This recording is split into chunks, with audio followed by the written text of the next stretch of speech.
Hello everyone, welcome to my channel. आज मैं discuss करूंगा कुछ एआई स्टॉक्स के बारे में कि इंडिया एआई स्टॉक्स में कहाँ स्टैंड करता है। इंडिया में कौन कौन सी कंपनीज हैं जिनमें इन्वेस्ट करके हम अपनी वेल्थ क्रिएट कर सकते हैं। So before directly jump to the stocks, let's understand the AI model. So AI, जो भी दुनिया में एआई में चल रहा है, this is not only AI model like ChatGPT, perplexity. तो एआई का पूरा सिस्टम 5 डिफरेंट लेवल में डिवाइडेड है। इस इस इमेज में आप देख सकते हो। The first layer is energy, second is chips, third is infrastructure, fourth is AI model, fifth is the application. So energy में इंडिया में कई सारी कंपनीज़ हैं जो एनर्जी में ऑलरेडी पावर जनरेट कर रही हैं, but actually this growth story is very long.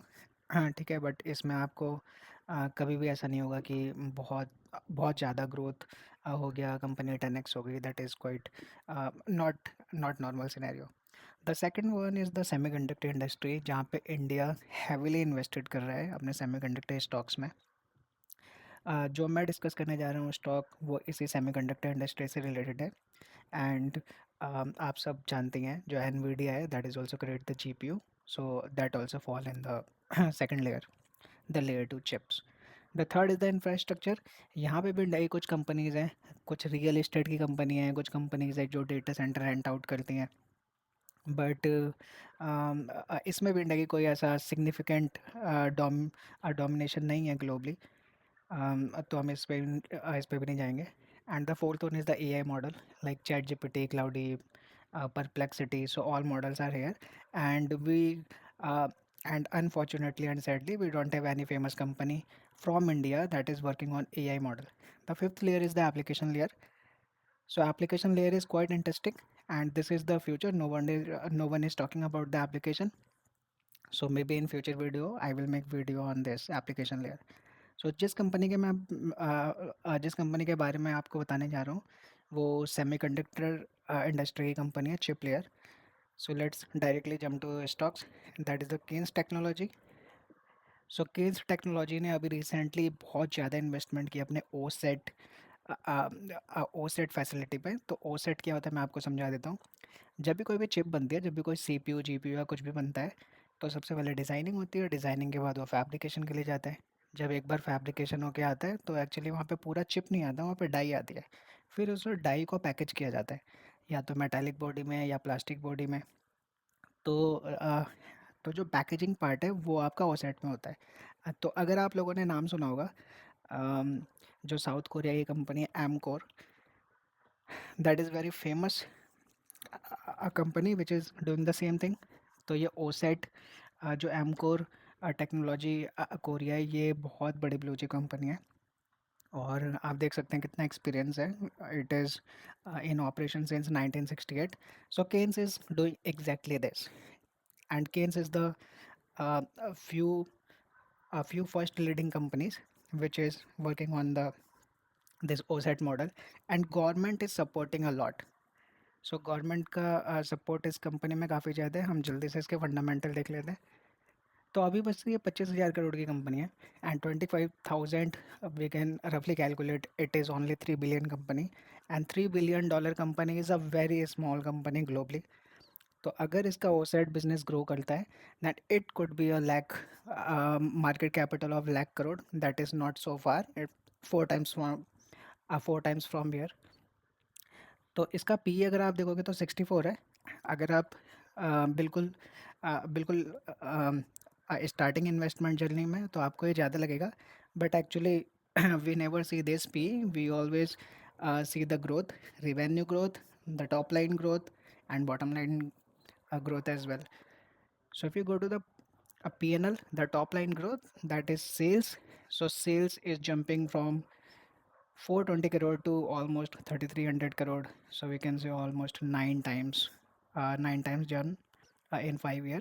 And management and management commentary said that it will be a $1 billion company in 28. So in next 2 year, it will become 8,000. So 36% or 40% CAGR. That is a very good growth.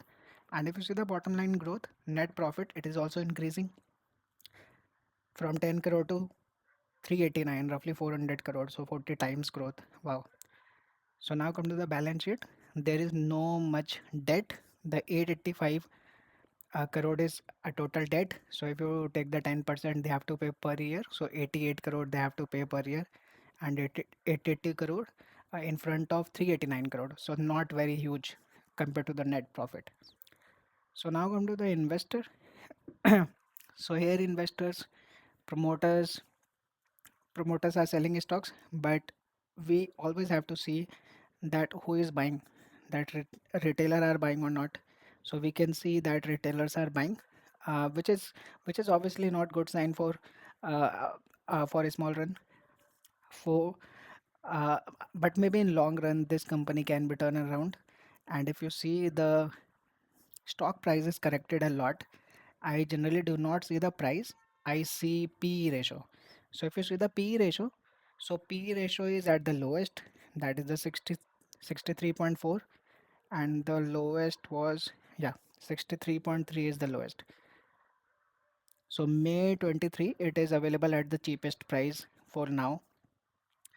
या सो इस company का जो बाकी business है, जो इसका core business है, that is the EMS business. EMS business का मतलब है बोर्ड मैन्युफैक्चरिंग।